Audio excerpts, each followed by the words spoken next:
할렐루야! 이 시간 각자의 자리에서 영상으로 예배하는 취학부 친구들을 환영합니다. 지금 우리는 언제 끝날지 모르는 코로나 상황 가운데 있지만 언제나 우리와 함께 하시며 신실하신 하나님을 의지하며 그분께 찬양과 영광을 올려드리는 친구들 되길 소망합니다. 이 시간 사도신경으로 우리의 신앙을 고백하심으로 11월 29일 취학부 영상 예배를 하나님께 드리도록 하겠습니다. 전능하사 천지를 만드신 하나님 아버지를 내가 믿사오며 그 외아들 우리 주 예수 그리스도를 믿사오니 이는 성령으로 잉태하사 동정녀 마리아에게 나시고 본디오 빌라도에게 고난을 받으사 십자가에 못 박혀 죽으시고 장사한 지 사흘 만에 죽은 자 가운데서 다시 살아나시며 하늘에 오르사 전능하신 하나님 우편에 앉아 계시다가 저리로서 산자와 죽은 자를 심판하러 오시리라. 성령을 믿사오며 거룩한 공예와 성도가 서로 교통하는 것과 죄를 사하여 주시는 것과 몸이 다시 사는 것과 영원히 사는 것을 믿사옵나이다. 아멘.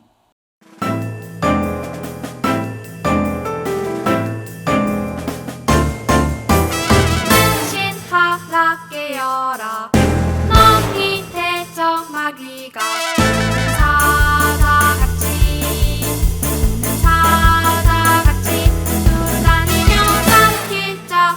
참나니 너희 대적 마귀가 이루전서 5장 8절 깨어라 아멘.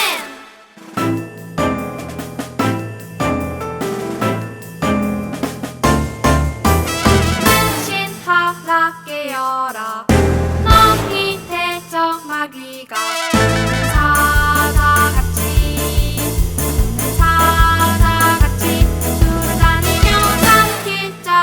참나니 너희 대적 마귀가 이루전서 5장 8절 깨어라 아멘.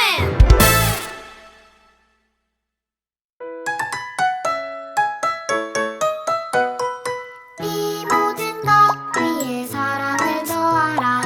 이는 온전하게 매는 띠니라. 사랑 더하라. 골로새서 3장 14절 아멘. 이 모든 것 위에 사랑을 더하라. 이는 온전하게 매는 띠니라. 사랑 더하라. 골로새서 3장 14절 아멘.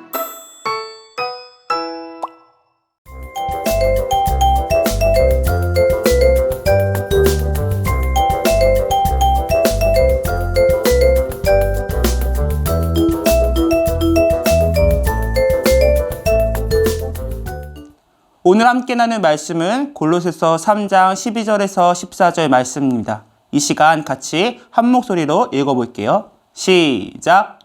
그러므로 너희는 하나님이 택하사 거룩하고 사랑받는 자처럼 긍휼과 자비와 겸손과 온유와 오래 참음을 옷 입고 누가 누구에게 불만이 있거든 서로 용납하여 피차 용서하되 주께서 너희를 용서하신 것 같이 너희도 그리하고 이 모든 것 위에 사랑을 더하라.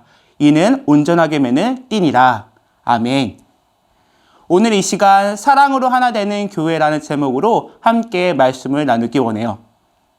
우리는 친구를 사귈 때 어떻게 사귀나요? 보통 학교나 학원, 같은 반, 사는 지역에 따라서 친구를 사귀게 되어요. 하지만 꼭 같은 학교, 같은 반이라고 해서 모두가 친구라고 생각하지는 않는 것 같아요. 나와 좋아하는 것이 같고 취미가 비슷하고 성격이 잘 맞는 사람과 친구를 사귀는 걸 볼 수 있습니다. 그렇다면 교회 안에서는 어떠한가요?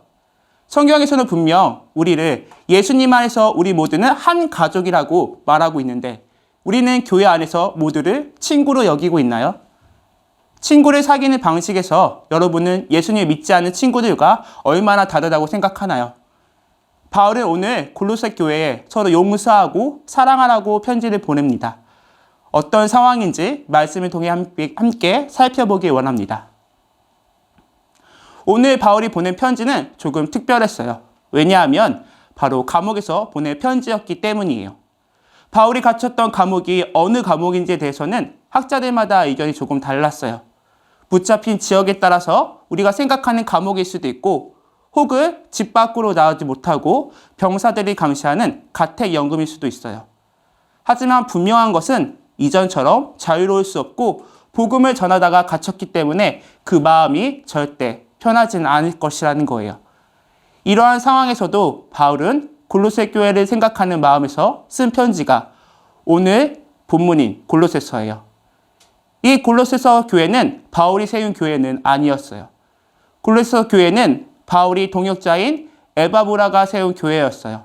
바울은 그를 그리스도 예수 안에서 나와 함께 갇힌 자라고 소개하기도 했어요. 에바브라는 바울이 감옥에 갇혀 있을 때에도 그의 곁에서 도왔던 사람이었어요. 바울은 그렇게 자신에게 복음을 듣고 제자와 다를 바 없는 동역자가 세운 교회였으니 얼마나 마음이 많이 쓰였을까요?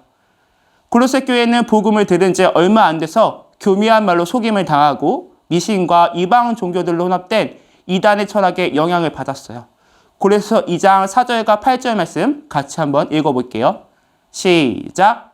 내가 이것을 말함은 아무도 교묘한 말로 너희를 속이지 못하게 하려 함이니 누가 철학과 헛된 속임수로 너희를 사로잡을까 주의하라.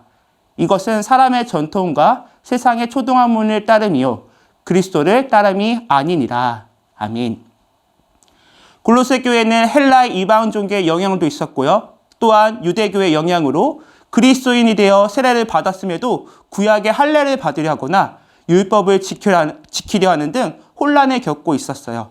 그래서 바울은 예수 그리스도가 어떤 분인지 다시 한번 소개하고 예수님 이전의 모든 종교와 철학은 모두 세례를 받을 때 옛사람과 함께 죽었다고 말하고 있습니다.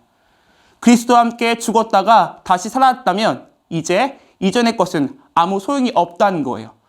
바울은 이 모든 것을 땅의 것으로 비유하면서 그 모든 것들을 죽이라고 말합니다. 이전에 품었던 음란과 욕심, 다른 사람에 대한 분노와 비방, 거짓말 등 모든 것을 버려야 하는 거죠. 이전에는 지역과 인종이 중요했다면 이제는 그리스도 안에서 차별 없이 새 사람을 입었기 때문에 서로 용납하고 사랑해야 한다는 것입니다. 오늘 말씀을 통해서 두 가지를 기억하기 소망합니다. 첫 번째입니다. 새 사람이 되었음을 기억합시다. 다시 한번 읽어볼까요? 새 사람을 되었음을 기억합시다. 새 사람의 특징은 무엇일까요? 9절 10절 말씀 같이 읽어볼게요. 시작! 너희가 서로 거짓말을 하지 말라. 옛사람과 그 행위를 벗어버리고 새 사람을 입었으니 이는 자기를 창조하신 이의 형상을 따라 지시에까지 새롭게 하심을 입은 자니라. 아멘. 새 사람의 특징은 먼저 옛사람을 철저하게 버리는 것입니다. 다시 말해서 예수님을 만나기 이전의 사고, 질서, 방법을 철저하게 버려야 한다는 말입니다. 그리고 새 사람은 자기를 창조하신 그 하나님의 형상을 닮아가는 것입니다. 바로 하나님이 인간을 창조하실 때 자신의 형상으로 창조하셨는데 죄로 잃어버린 하나님의 형상을 회복하는 것이 바로 새 사람이 입은 성도의 우리의 최종 목표라는 거예요.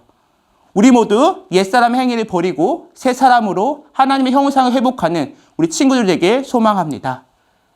우리는 예수님을 통해 새 사람을 입었지만 여전히 죄악 가운데 있고 여전히 옛사람의 모습이 우리 안에 꿈틀대고 있는 것을 우리는 종종 발견하게 됩니다.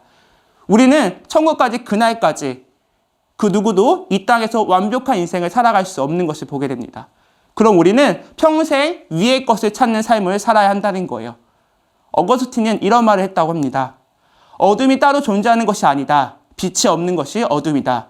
악이 따로 존재하는 것이 아니다. 의가 없는 것이 바로 악이다. 우리는 새 사람을 잊기 위해 평생 위의 것을 찾으며 살아야 합니다. 우리 속에 있는 더러운 욕망, 악한 것들, 죄악의 마음들, 그것을 쫓아나기 위해서 열심히 내야 합니다. 하지만 더 중요한 건 바로 내 마음 안에, 내 마음 속에 예수님을 모시는 것입니다. 내 속에 있는 이 어둠을 몰아내기 위해서 애쓰는 것보다 빛이신 예수님을 내 마음속에 모셔드리기로 노력하고 열심히 내는 거예요. 그럼 나도 모르는 사이에 내 속에 예수님께 주신 그 참된 평안과 천국이 이루어지는 것을 경험하게 됩니다. 우리 모두 내 마음에 예수님으로 가득 채우길 소망합니다. 오늘 말씀을 통해 기억해야 될 두 번째는 같이 한번 읽어볼까요? 시작. 받은 사랑을 기억하며 사랑합시다. 그렇다면 이제 주님이 원하시는 새 사람의 삶은 무엇일까요? 바로 사랑입니다. 구원받기 이전의 신분, 직업, 재산 등은 아무것도 중요하지 않습니다. 바울은 유대인이나 이방인이나 종이나 자유인이나 차별이 있을 수 없다고 말했어요. 심지어 수고디아인은 그 당시 사람들이 생각할 때 가장 먼 나라의 사람이었는데 가까우나 머나 높으나 낮으나 상관없다는 거예요. 그런데 우리는 어떠한가요? 조금만 달라도 서로 차별하고 함부로 말하면서 사랑하지 않고 있는 우리의 모습을 볼 수 있습니다. 구원은 예수님이 우리를 그저 불쌍해서 물에서 건져주신 그런 정도가 아니라는 거예요. 사랑하셔서 자신의 전부를 내어주신 거예요.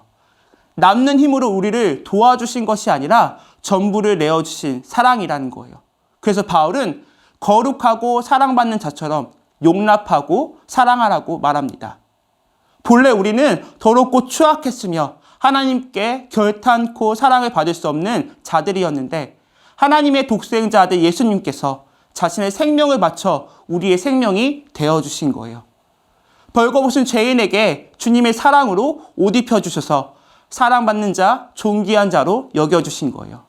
우리가 이 놀라운 사랑을 받았음을 마음 깊이 깨달았다면, 이 놀라운 사랑을 받았음을 정확히 안다면 우리는 우리의 이웃을, 우리의 친구를 차별하고 미워할 수 없을 것입니다. 사랑하는 취학부 친구들, 교회는 사랑받는 자들의 모임입니다.